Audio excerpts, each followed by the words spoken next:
गणपती बाप्पा मोरया, मंगलमूर्ती मोरया या जयघोषाने आज सगळा परिसर दुमदुमला आहे आणि मी आहे सध्या पद्मनाभ स्वामी मंदिर दगडूशेठ हलवाई यांच्या वतीने आज ही प्रतिकृती तयार करण्यात आलेली आहे आणि माझ्या पाठीमागे तुम्ही पाहू शकता की असंख्य भाविक भक्त मोठ्या श्रद्धेने आस्थेने आपल्या बाप्पाला भेटायला, आपल्या बाप्पाचं दर्शन करायला इथं आलेले आहेत आणि आपली जी मनोकामना, जी मनोभावना आहे यासाठी पेढे, हार, फूल पूर्ण भक्तीने आलेले आहेत आणि यामध्ये छोटे भक्त सुद्धा आपल्याला दिसत आहेत, जेही आपल्या वडिलांच्या, आपल्या भावाच्या आणि त्यांच्या खांद्यावरती बसून दर्शनाचा मोह त्यांनाही सुद्धा आवरत नाही असं आपल्याला दिसत आहे. आणि एकंदरीत सकाळपासून 8 ते 10 लाख भाविक आता दुपारपर्यंत दर्शन घेऊन गेले अशी आपल्याला माहिती मिळालेली आहे. आणि एकंदरीत लाडक्या बाप्पाला विराजमान होऊन काही तासच झाले आणि त्यानंतर मात्र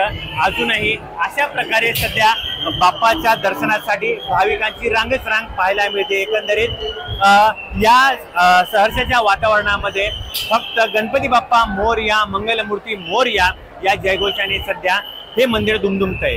कॅमेरा पर्सन सोबत अमित मुंडे, पुणे.